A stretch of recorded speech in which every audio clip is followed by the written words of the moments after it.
여러분, 만약 단 하나의 문서가 100년 동안 감춰져 있던 역사의 진실을 드러낼 수 있다면 믿으시겠습니까? 1923년 일본에서 무고한 한국인들이 갑자기 사라졌습니다. 정확한 숫자는 아무도 모릅니다. 누군가는 6천 명이라 하고 어떤 기록에는 1만 명이 넘는다고도 합니다. 하지만 일본 정부는 오랫동안 이 사건을 철저히 은폐해왔죠. 그리고 100년이 지난 지금 한 역사학자가 도쿄의 작은 고서점에서 우연히 한 문서를 발견합니다. 먼지에 덮여 잊혀졌던 그 문서에는 우리가 결코 들어본 적 없는 충격적인 사실들이 적혀 있었습니다. 사라진 한국인들, 감춰진 증거들, 그리고 누군가에 의해 조작된 역사. 그런데 이상하지 않나요? 왜 이 문서는 지금까지 공개되지 않았을까요? 누군가가 이 진실을 숨기고 싶어 했던 걸까요? 만약 이 문서가 세상에 공개된다면 과연 어떤 일이 벌어지게 될까요? 이제부터 여러분은 단 한 장의 문서가 어떻게 역사의 판도를 뒤흔들었는지를 목격하게 될 것입니다. 안녕하세요. 저는 다니엘 브라운, 동아시아 근현대사를 연구하는 역사학자입니다. 역사 속 감춰진 진실을 추적하는 것이 저의 업이자 사명입니다. 저는 오랫동안 간토대학살에 대해 연구해 왔습니다. 1923년 9월 일본을 강타한 대지진 이후 벌어진 한국인 학살 사건. 일본 정부는 이 사건에 대한 공식적인 책임을 부인하며 기록을 조작해 왔습니다. 하지만 저는 알 수 있었습니다. 분명히 그날 무고한 한국인 수천 명이 목숨을 잃었고 그들의 흔적은 철저히 지워졌다는 것을요. 학자로서 저는 언제나 증거를 찾고 싶었습니다. 하지만 문제는 자료가 없다는 것이었습니다. 일본의 역사 서적에서는 간토대학살이 단순한 소문이라고 치부되거나 일부 자경단의 충동적 행동이었다고 축소되었습니다. 공식 문서도 거의 남아있지 않았습니다. 기존에 공개된 자료들은 모호했고 정부의 개입을 직접적으로 증명하는 것은 불가능해 보였습니다. 저는 답답했습니다. 만약 확실한 증거를 찾을 수 있다면 역사 속에 묻힌 한국인들의 목소리를 되찾아줄 수 있을 것만 같았습니다. 그러던 중 저는 일본 출장 중 우연히 도쿄 변두리에 있는 작은 고서점을 방문하게 되었습니다. 오래된 서적들이 빼곡히 쌓인 그곳은 역사학자인 저에게 보물창고나 다름없었습니다. 하지만 그날은 아무런 기대도 없이 그냥 습관적으로 책장을 넘기고 있었습니다. 그리고 그것을 발견했습니다. 한쪽 구석에 쌓여있던 먼지투성이 문서 더미 속에서 유난히 낡아 보이는 한 권의 문서가 눈에 띄었습니다. 표지는 바랬고 글씨는 희미하게 지워졌지만 분명히 보였습니다. 1923년 9월 사건 기록. 가슴이 뛰기 시작했습니다.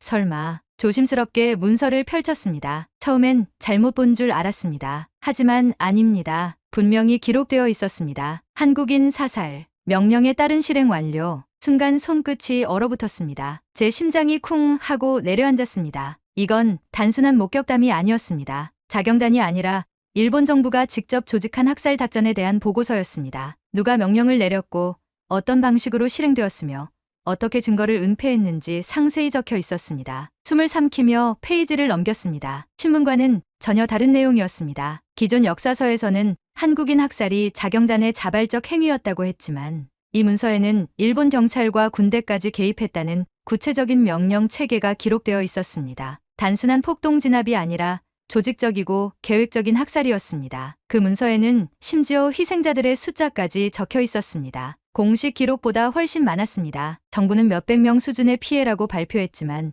이 문서에는 6천 명이 넘는 사망자 명단이 존재했습니다. 그중 일부는 정확한 이름과 나이까지 기재되어 있었습니다. 머릿속이 새하얘졌습니다. 이 문서가 사실이라면 일본 정부가 100년 동안 거짓말을 해왔다는 뜻입니다. 그리고 지금껏 그 거짓말이 통했다는 뜻이기도 했습니다. 저는 도저히 믿을 수 없었습니다. 아니, 믿고 싶지 않았습니다. 이 문서를 손에 넣은 순간부터 저는 한 가지 확신을 갖게 되었습니다. 이 자료를 통해 간토대학살의 진실을 보다 명확하게 규명할 수 있다는 것입니다. 그러나 단순히 문서를 공개하는 것만으로는 부족했습니다. 학자로서 저는 이 자료를 철저히 분석하고 역사적 맥락 속에서 그 의미를 규명해야 했습니다. 저는 일본과 한국의 역사 연구자들에게 연락을 취했습니다. 일본의 진보적 역사학자들 중 일부는 간토대학살에 대한 연구를 진행해왔고 한국에서도 이 사건을 다룬 연구가 있었지만 결정적인 정보 문서가 부족했습니다. 저는 이 문서를 바탕으로 본격적인 연구를 시작했습니다. 먼저 문서의 진위 여부를 검증해야 했습니다. 다행히도 문서의 용지와 잉크 성분을 분석한 결과 1920년대의 공문서에서 사용되던 재료와 일치한다는 결과가 나왔습니다. 문서에 사용된 일본어 표현 역시 당시 정부 문서에서 사용되던 공식적인 문체였습니다. 역사적 문헌을 연구하는 전문가들과 함께 원본 자료를 대조하면서 문서의 신뢰도를 높일 수 있었습니다. 이제 남은 것은 이 자료를 공론화하는 일이었습니다. 저는 연구 논문을 작성하고 학술지에 투고했으며 이를 바탕으로 국제학술회의에서 발표할 준비를 했습니다. 그런데 예상대로 반발이 거셌습니다. 일본 내 극우 성향의 역사 수정주의 단체들은 즉각 반론을 제기했습니다. 그들은 간토대 학살이 과장되었으며 오히려 일본인들이 한국인 폭도들에게 피해를 입었다고 주장했습니다. 그들은 제가 공개한 문서의 신빙성을 의심하며 역사적 맥락을 왜곡하고 있다고 비판했습니다. 그리고 마침내 공개 토론이 제안되었습니다. 일본의 대표적인 역사 수정주의 학자들과 저를 비롯한 연구자들이 한자리에 모여 간토대 학살의 역사적 진실에 대해 논의하는 자리였습니다. 저는 이 기회를 놓칠 수 없었습니다. 학자로서 논리적인 토론을 통해 진실을 밝히는 것보다 더 중요한 일은 없었기 때문입니다. 공개 토론이 열리는 날, 회의장은 취재진과 학계 관계자들로 가득 차 있었습니다. 사회자가 개회를 선언하자마자 일본 측 패널들은 강한 어조로 주장하기 시작했습니다. 간토대 학살이라는 표현 자체가 잘못되었습니다. 이는 당시 일본 사회가 대혼란에 빠진 상황에서 벌어진 일부 민간인들의 충돌일 뿐입니다. 정부가 조직적으로 개입했다는 증거는 어디에도 없습니다. 저는 준비해둔 문서를 꺼내 들었습니다. 그리고 차분한 목소리로 반박했습니다. 이 문서를 보시기 바랍니다. 1923년 9월 당시 일본 내무성이 작성한 보고서입니다. 여기에는 분명히 한국인 사살이라는 표현이 사용되었고 군경이 자경단과 협력하여 조직적으로 한국인을 색출하고 처형했다는 내용이 포함되어 있습니다. 일본 정부가 개입하지 않았다고 주장하셨는데 그렇다면 이 공식 문서는 무엇입니까? 상대 측 패널들이 당황한 기색을 보였습니다. 그러자 그들은 문서의 출처를 문제 삼기 시작했습니다. 이 문서의 출처가 불분명합니다. 단순한 개인이 작성한 기록일 수도 있고 후대에 조작된 것일 가능성도 배제할 수 없습니다. 저는 곧바로 반론을 제기했습니다. 이 문서는 당시 일본 정부에서 사용했던 공식 서체와 용지, 그리고 공문서의 특징을 모두 갖추고 있습니다. 그리고 이 문서와 일치하는 증언들도 존재합니다. 당시 일본 경찰서에서 근무했던 인물들의 기록을 살펴보면 정부가 한국인을 보호하기는커녕 자경단의 행동을 묵인하거나 심지어 지원했다는 증거가 나옵니다. 토론이 이어질수록 일본 측 패널들의 논리는 점점 무너져 갔습니다. 그들은 계속해서 논점을 흐리려 했지만 저는 철저한 사료 분석과 연구 결과를 바탕으로 조목조목 반박했습니다. 그리고 결정적인 순간이 찾아왔습니다. 저는 일본 정부가 1923년 이후 간토대 학살에 대한 기록을 점진적으로 폐기하고 왜곡된 내용을 공식 역사로 자리 잡게 한 과정을 설명했습니다. 1930년대 이후 일본 정부는 간토대 학살에 대한 공식 기록을 점점 축소하기 시작했습니다. 그리고 전후에는 아예 공교육에서 이 사건을 다루지 않도록 했습니다.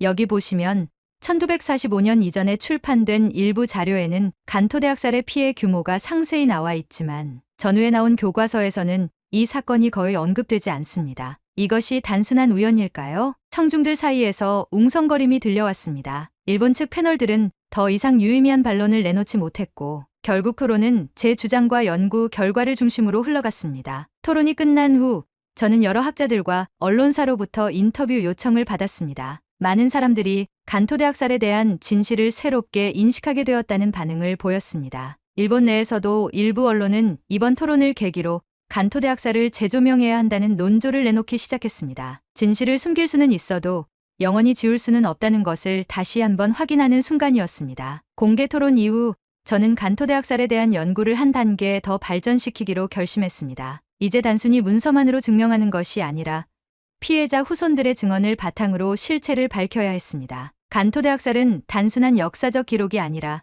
누군가의 가족이 희생당한 실제 사건이었습니다. 그리고 그 상처는 지금도 이어지고 있었습니다. 우선 저는 한국과 일본의 시민단체, 연구자들과 협력하여 피해자 후손을 찾기 시작했습니다. 시간이 오래 지난 만큼 직접적인 증언을 들을 수 있는 생존자는 없었지만 그 후손들은 할머니, 할아버지로부터 전해 들은 이야기들을 간직하고 있었습니다. 첫 번째로 만난 사람은 김상훈 씨였습니다. 그는 할아버지가 학살의 희생자였다고 했습니다. 어릴 때부터 우리 집안에서는 할아버지 이야기가 금기였어요. 아무도 그날 무슨 일이 있었는지 자세히 말하지 않았죠. 하지만 어머니가 돌아가시기 전 단 한마디를 하셨습니다. 너희 할아버지는 일본에서 돌아오지 못했다. 죽임을 당했다. 저는 그게 무슨 뜻인지 몰랐어요. 왜 학교에서는 이런 걸 가르쳐주지 않는 걸까요? 김상훈 씨의 가족뿐만이 아니었습니다. 다른 피해자 후손들도 비슷한 경험을 가지고 있었습니다. 일본으로 일하러 갔던 가족이 어느 날 갑자기 사라졌고 아무런 소식도 들을 수 없었다는 이야기였습니다. 우리는 피해자 후손들이 기억하는 이름과 정보를 정리하며 당시의 기록과 대조하는 작업을 진행했습니다. 일본의 일부 옛 신문 기사에서는 폭동을 일으킨 한국인들을 처형했다는 식으로 서술하고 있었지만 후손들의 증언은 전혀 달랐습니다. 저희 외할아버지는 일본에서 작은 가게를 운영하셨다고 해요. 그런데 어느 날 갑자기 폭도 취급을 받으며 끌려가셨고 그 후로 소식이 끊겼습니다. 우리 가족은 외할아버지가 어떻게 돌아가셨는지도 모릅니다. 이런 증언들은 한두 개가 아니었습니다. 저는 후손들이 제공한 정보와 일본 측의 기존 기록을 비교하며 공통점을 찾아갔습니다. 피해자들이 대부분 조선 출신의 노동자나 상인들이었으며 지진 이후 유언비어에 의해 희생되었다는 점이 분명해졌습니다. 저는 이 자료를 바탕으로 논문을 작성하기 시작했습니다. 간토대 학살이 단순한 폭동 진압이 아니라 조직적이고 체계적인 학살이었음을 증명하기 위해 문서 자료와 증언을 연결하는 작업이 필요했습니다. 논문의 첫 부분에서는 간토대 학살의 개요와 일본 정부의 공식적인 입장을 다루었습니다. 기존 역사 서술에서는 간토대 학살이 혼란 속에서 발생한 우발적 사건으로 설명되고 있었지만 제가 찾은 문서와 피해자, 후손들의 증언을 통해 정부와 경찰이 개입한 정황을 구체적으로 서술했습니다. 두 번째 부분에서는 구체적인 피해 사례를 정리했습니다. 일본 내무성이 작성한 문서에서 언급된 사망자 숫자와 피해자, 후손들의 증언을 비교하여 일본 정부가 공식적으로 발표한 사망자 수가 실제와 크게 다르다는 점을 강조했습니다. 예를 들어 문서에는 진압 과정에서 사망한 조선인 300명이라고 적혀 있었지만 후손들이 기억하는 피해자의 숫자는 이를 훨씬 초과했습니다. 세 번째 부분에서는 학살 이후 일본 정부의 기록 조작 과정을 분석했습니다. 당시 일본 신문 기사, 교과서 서술 변화를 추적하며 정부가 어떻게 이 사건을 축소하고 왜곡했는지를 구체적으로 설명했습니다. 특히 1930년대 이후 일본 교과서에서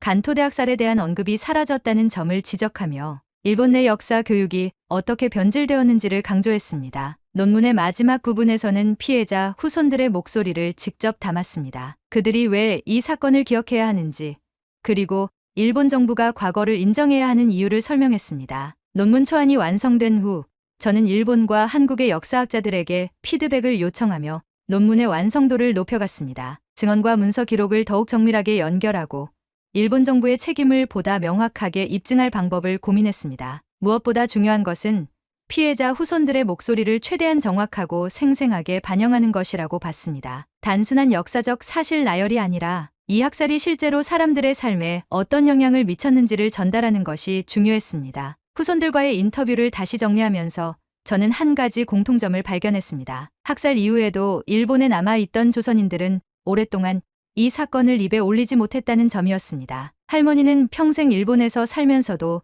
절대 일본어를 배우지 않으려고 하셨어요. 할아버지가 일본인들에게 죽임을 당했다는 사실을 알고 계셨기 때문이죠. 일본어를 쓰는 순간 자신도 사라질 것 같다고 하셨습니다. 아버지는 일본에서 태어났지만 한국인이라는 이유로 늘 차별을 받았어요. 그때마다 어머니는 우리는 원래 여기 있으면 안 되는 사람들이었어 라고 말씀하셨죠. 이러한 증언들은 간토대 학살이 단순한 학살 사건이 아니라 이후의 세대에도 깊은 상처를 남겼다는 점을 보여주고 있었습니다. 저는 논문에서 이 점을 강조하기로 했습니다. 논문이 완성되자 저는 이를 국제학술지에 투고하는 동시에 학술대회에서 발표할 준비를 시작했습니다. 일본과 한국, 그리고 해외 여러 대학에서 열리는 역사 연구 컨퍼런스에서 발표 요청이 들어왔고 저는 이 연구를 국제적으로 알릴 기회를 얻게 되었습니다. 하지만 논문을 발표하기 전 저는 마지막으로 확인해야 할 것이 있었습니다. 바로 일본 내 진보적인 연구자들과의 토론이었습니다. 저는 일본의 한 대학에서 비공식적으로 간담회를 열고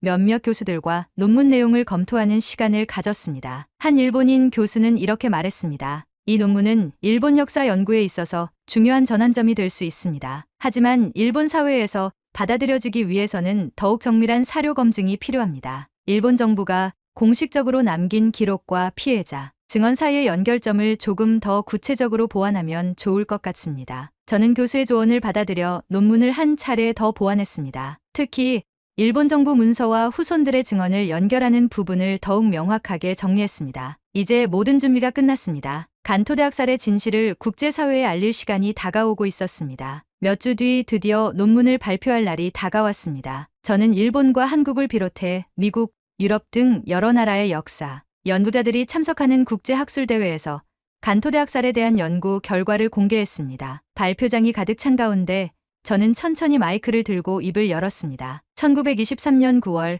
일본에서 강진이 발생한 후 수천 명의 한국인들이 이유 없이 목숨을 잃었습니다. 그리고 100년이 지난 지금까지도 이 사건의 진실은 제대로 밝혀지지 않았습니다. 오늘 저는 새롭게 발견된 문서를 바탕으로 이 학살이 조직적으로 계획되고 실행되었다는 증거를 여러분께 제시하려 합니다. 제 발표는 일본 정부의 공식 문서 분석, 피해자 후손들의 증언, 그리고 역사적 맥락을 종합적으로 정리하는 방식으로 진행되었습니다. 저는 간토대 학살이 단순한 폭동 진압이 아니라 정부 차원의 조직적 학살이었음을 논리적으로 입증했습니다. 발표가 끝나자 장내는 잠시 정적에 휩싸였습니다. 그리고 곧 수많은 질문이 쏟아졌습니다. 이전 연구들과 비교했을 때 이번 연구가 가지는 의미는 무엇인가요? 일본 정부가 왜 이렇게 오랜 시간 동안 이 사건을 은폐하려 했다고 보십니까? 저는 차분하게 모든 질문에 답변했습니다. 문서의 진위는 이미 전문가들의 검증을 거쳤으며 기존 연구들이 학살의 존재를 입증하는 데 집중했다면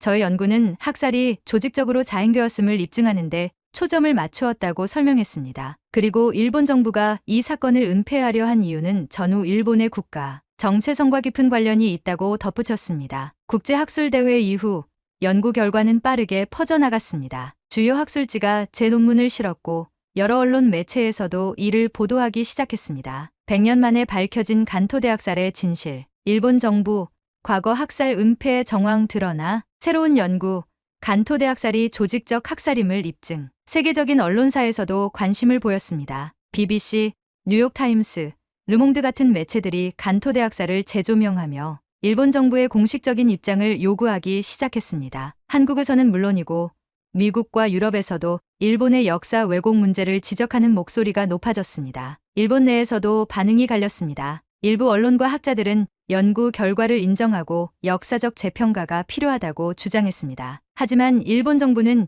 여전히 신중한 입장을 유지하며 공식적인 반응을 보이지 않았습니다. 그러나 시민사회는 움직이기 시작했습니다. 일본 내 양심적인 학자들과 시민단체들은 정부의 공식적인 사과와 역사, 교육 개정을 요구하며 연대 집회를 열었습니다. 특히 젊은 세대들은 SNS를 통해 간토대 학살을 인정하라는 해시태그 운동을 벌이며 과거를 바로잡으려는 움직임에 동참했습니다. 국제사회에서도 변화가 나타났습니다. UN 인권위사회에서는 간토대 학살 문제를 공식적으로 논의하기 시작했고 미국과 유럽의 일부 정치인들은 일본 정부의 공식적인 입장 표명을 요구하는 결의안을 준비했습니다. 하지만 일본 정부는 여전히 사실을 외면했습니다. 역사는 다양한 해석이 존재할 수 있지만 우리는 그것이 옳은지 틀린지 평가할 입장이 아니다. 참으로 일본 정부의 아쉬운 입장 표명이긴 하지만 저는 연구자로서 한 걸음을 내디뎠다고 생각했습니다. 이 연구가 모든 진실을 밝힌 것은 아닙니다. 여전히 해결해야 할 문제가 많고 일본 사회 내부에서도 갈등이 남아 있습니다. 하지만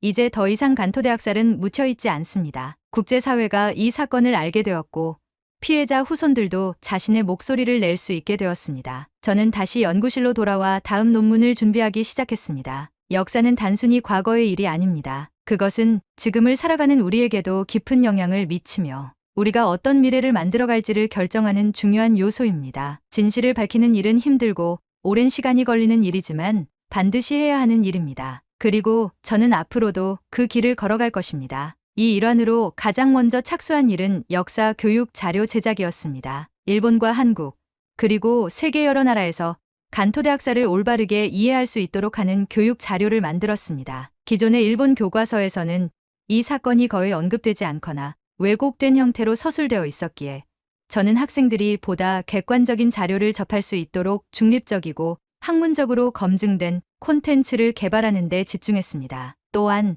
저는 세계 여러 나라의 박물관과 협력하여 전시회를 개최하기 시작했습니다. 특히 미국과 유럽의 주요 박물관에서 간토대 학살을 조명하는 전시가 열릴 수 있도록 기획하고 일본 내 양심적인 역사학자들과 협력하여 자료를 제공했습니다. 박물관 전시가 시작되자 예상보다 훨씬 많은 관람객이 방문하며 간토대 학살의 역사에 관심을 보였습니다. 한편 저는 간토대학살의 피해자 후손들이 역사적 진실을 바탕으로 법적 대응을 할 수 있도록 지원했습니다. 일본 내 시민단체와 협력하여 피해자 후손들이 일본 정부를 상대로 공식적인 사과와 보상을 요구할 수 있도록 법률 전문가들과 함께 자료를 준비했습니다. 물론 법적인 절차는 쉽지 않았고 일본 정부가 곧바로 책임을 인정할 가능성은 낮았지만 이 과정 자체가 역사적 책임을 묻는 중요한 움직임이었습니다. 이 모든 활동이 하루아침에 큰 변화를 가져오지는 않았습니다. 하지만 저는 확신했습니다. 진실을 기록하고 알리는 일이야말로